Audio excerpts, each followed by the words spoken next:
Hi friends, welcome to our channel. हम कुछ लंबे समय से 8-10 वीडियोज हमने मिलकर मियाँ बीबी ने मिलकर बना ली हैं और अलग अलग उस पर हमारी बातें हुई हैं। ये बहुत ऐसा ऐसा कहा जाता है कि मियाँ बीवी दोनों मिलकर बड़े खुश नहीं रहते हैं। सो अब ये करीब जो 8-10 वीडियोज बनाई हैं, तो 8-10 वीडियो साथ बनाने की जर्नी, कुछ इंटरेस्टिंग चीज़ें I'd like to know from my wife Mrs Prerna Joshi. दो चार चीजें जो आपको लगता है कि हाँ ये बड़े मजेदार रही, तो दैट यू कैन टेल। और मैंने कितना परेशान किया है वो भी आप बता सकते हैं। नहीं, ठीक है, अच्छा लगा। मीन्स कई चीज़ों में तो मुझे भी ऐसा लगा कि मेरी भी नॉलेज बढ़ी। मीन्स स्पेशली ये एंग्जाइटी से रिलेटेड कई चीज़ें मैंने भी पहली बार सुनी। और नहीं, ऐसा स्ट्रेसफुल बिल्कुल नहीं लगा। हालांकि मेरा छुट्टी का दिन भी था तो थोड़ा सा मैं अपने काम लेके आई थी, कुछ अपना करेक्शन वर्क लेके आई थी, वो थोड़ा पेंडिंग रह गया, बट नो प्रॉब्लम।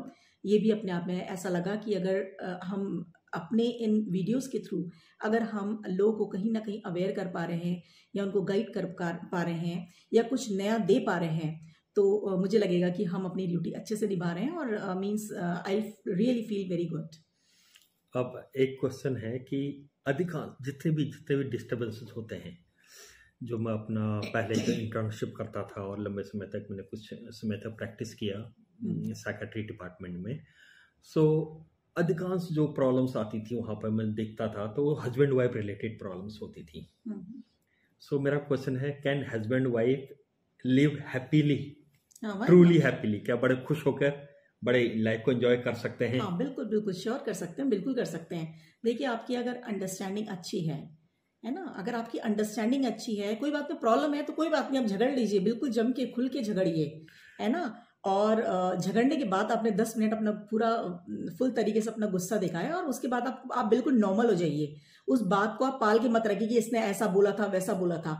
कहिए अपनी बात, दिल का अपना बिल्कुल दर्द जो है खुल के कहिए और उसके बाद एक नॉर्मल तरीके से आप अपनी लाइफ जिए उसको। और मीन्स आपको कोई भी चीज ऐसी नहीं होनी चाहिए कि छुपी रहे। खुल के बताइए, आपको कोई पेन है तो खुल के बताइए, दर्द है तो उसको अंदर क्यों पालना है। खुल के अगर आप अपनी बात कहेंगे तो दूसरे को भी पता लगेगा। गुस्से के थ्रू कहें, आप बता के कहें, कैसे भी कहें, बट अपनी बात को आपको एक दूसरे से शेयरिंग बहुत जरूरी है। जब भी चीजें हाइड होंगी तो डिस्टर्ब आपके इमोशंस होंगे तो दूसरे के भी होंगे, क्योंकि आपका डिस्टर्बेंस दूसरे को भी डिस्टर्ब करेगा। तो बजाय इसके कि वो दर्द को पालने के आप फ्रस्ट्रेशन अगर निकाल देते हैं, बॉम्बार्डिंग भी हो रही है, तो नो प्रॉब्लम एट ऑल, लड़िए झगड़िए बट साथ रहिए और खुश रहिए। सबसे ज्यादा रिलेशनशिप में हस्बैंड वाइफ के आपको अभी तक क्या चीज सबसे ज्यादा स्ट्रेसफुल लगी है, जब आपको लगा कि ये बड़ी गड़बड़ है यार, इससे तो बढ़िया शादी नहीं करते? नहीं नहीं, ऐसा तो खैर मुझे नहीं लगा कि इससे अच्छा तो शादी नहीं करते, क्योंकि व्हाट पर्सनली आई फील कि मुझे तो ऐसा लगता है कि मैं शादी के बाद ज्यादा मुझे आज़ादी मिली है और एक फ्रीडम मीन्स खुलकर जितना मैं शादी के बाद जी हूँ, तो मतलब मुझे तो बहुत अच्छा फील हुआ। और मुझे ये लगता भी है कि शादी भी आदमी को जरूर करनी चाहिए। और मीन्स बेसिकली मुझे तो ऐसा नहीं लगा कि शादी क्यों कर बैठी।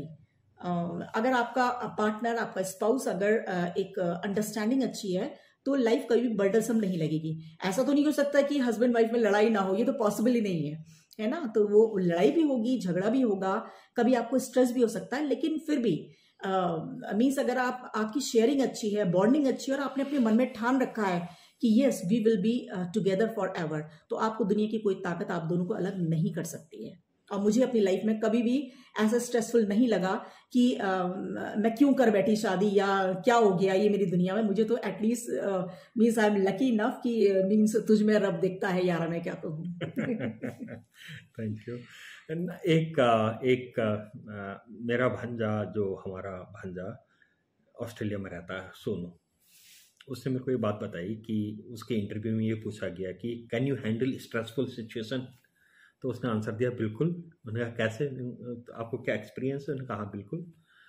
तो उससे पूछा कैसे एक्सपीरियंस कैसे आया, उसने कहा कि मैं I am married for 10 years ना। सो ये इस तरह से, हाँ, तो ये माना जाता है कि अगर मैरिड बंदा तो स्ट्रेस में रहेगा। ये एक जनरल परसेप्शन बना हुआ है कि जैसे कोई कहा कि अच्छा हंस नहीं रहा, अच्छा मैरिड बंदा होगा इसलिए नहीं हंस रहा है। या शादी के बाद लोग देखिए अब हंसना भूल जाते हैं, तो ये सिंपली जोक्स ना, ये तो चुटकुले बने हुए हैं। ये पर्सन टू पर्सन डिफर करता है, आपका एक्सपीरियंस डिफरेंट हो सकता है कुछ लोग की लाइफ में ऐसा पेन हो जहां वो बहुत ज्यादा स्ट्रेस फील करते हो, उनको आजादी ना दी जाती हो या पर्सनल स्पेस ना दिया जाता हो। जिन भी फैमिलीज में पर्सनल स्पेस, चाहे वो किसी को भी हो, चाहे बच्चों को हो, चाहे हस्बैंड वाइफ को हो, आपस में पर्सनल स्पेस नहीं देंगे तो वहां पर इमोशंस डिस्टर्ब होंगे और वहां पर लड़ाई झगड़ा ज्यादा होगा। एक दूसरे पे ट्रस्ट, एक दूसरे पे फेथ आपको होना चाहिए। और एक पर्सनल स्पेस भी आपको, हर किसी को एक स्पेस देने की बहुत जरूरत है। अगर आप स्पेस देंगे, बात बात पे आप शक कर रहे हैं, पीछे पड़ जा रहे हैं, तू 10 मिनट लेट आई या तू 10 मिनट लेट आया, या तूने किसको फोन करा, या फोन के आगे बैठ गए, या ये किसका नंबर है, इसने ऐसा क्यों कहा, उसने वैसा क्यों कहा, हर बात पे अगर आप झगड़ने लगे फिर तो आपको भगवान भी नहीं बचा सकता। आपको स्पेस देना होगा। The most dangerous thing that can spoil husband wife relationship. देखिए, एक दूसरे पे ट्रस्ट नहीं करना और मीन्स चीजों को हाइड करना। अगर आप हाइड करके कोई काम कर रहे हैं तो that would be very poisonous. अगर आपको मीन्स कोई भी बात को आप, छोटी सी बात को भी, छोटी सी बात छोड़िए, अगर कोई बड़ी बात भी अगर आप मतलब कैसी बात को अगर आप हाइड कर रहे हैं, तो जहां आपने हाइड कर लिया, या कोई भी तीसरा बंदा अगर आपकी लाइफ में आ गया, हस्बैंड वाइफ के बीच में अगर कोई भी थर्ड पार्टी आ गई, थर्ड पर्सन आ गया, वो थर्ड पर्सन कोई भी हो सकता है। थर्ड पर्सन ऐसा नहीं है कि वो हस्बैंड वाइफ का कोई वो बॉयफ्रेंड या गर्लफ्रेंड की बात मैं नहीं कर रही हूँ। वो थर्ड पर्सन कोई भी हो सकता है, आपका कोई रिश्तेदार हो सकता है। मीन्स थर्ड पर्सन से मेरा मतलब है जो भी हस्बैंड वाइफ के रिलेशन में इंटरफेयर करेगा, अपनी राय मशवरा देने लगेगा, वो ही पर्सन थर्ड पर्सन है। और जब भी ऐसे थर्ड पर्सन को एक स्पेस मिल जाएगा हस्बैंड वाइफ के रिलेशनशिप में, तो रिलेशनशिप को स्पॉइल ही हो जाएगा और वो रिलेशनशिप का कोई अर्थ नहीं रह जाएगा, खत्म ही होना है वो। Now finally, how has been your marital life as a wife? How has been your marital life? क्योंकि हस्बैंड वाइफ के बारे में बातें हो रही हैं, तो so far देखिए भाई, मेरी तो I have already given my answer कि आई एम तो सो हैप्पी। ठीक है कि मैंने जितनी फ्रीडम अपनी महसूस करी है, ठीक है, इतनी मतलब मैंने एक बहुत आज़ाद तरीके से, और मेरा तो मुझे ऐसा लगता है कि मीन्स घर में पूरा जैसे मेरा सिस्टम चल रहा है, आज मर्जी है तो खाना बना लो, आज मर्जी तो भाई आज खाना नहीं पकाते हैं, चलो बाहर से कुछ मंगा लेते हैं, तो मुझे उसमें भी फ्रीडम मिलती है। मैं अगर बोलूं कि मुझे मार्केट जाना है तो मुझे वहां भी फ्रीडम है। मैं बोलूं कि आज तो भाई मैं मायके रहूंगी, हालांकि मैं रहती नहीं हूँ, मीन्स आप ही मुझे बोलते हो कि चलो आज रहना है तो रह जाओ, बट मुझे लगता है कि नहीं, मेरी अपनी जिम्मेदारी है और मुझे नहीं, ठीक है दिन भर मिल आओ, लेकिन मीन्स फिर आप बाकी जिम्मेदारी भी होती हैं तो उसको निभाना भी जरूरी है। तो ये अंडरस्टैंडिंग बहुत जरूरी है हस्बैंड वाइफ के बीच में। और आपको ये, जब आपकी एक बार मैरिज हो गई तो आपको अपने कर्तव्य, अपनी रिस्पॉन्सिबिलिटी को निभाना है। और हस्बैंड वाइफ की जो एक सीक्रेसी है, जो उसको कॉन्फिडेंशियलिटी, उसको मेंटेन करना बहुत जरूरी है। ये नहीं कि आपको थोड़ी सी तकलीफ हुई और आपने अपनी मम्मी के घर में फोन कर दिया, मेरे हस्बैंड ने तो ये बोला, या हस्बैंड ने सीधे बोल दिया कि तूने मेरी माँ को ऐसा क्यों बोला, या मेरे उसको ऐसा क्यों बोला। हर बात को आप मीन्स खुद अपने पर्सनल लेवल पे उसको डील करिए।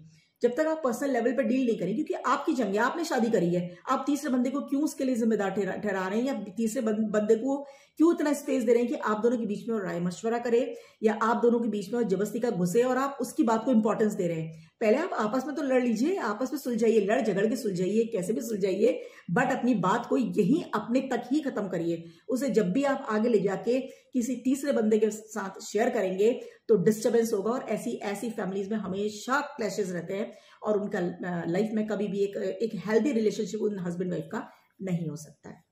Thank you so much. Thank you.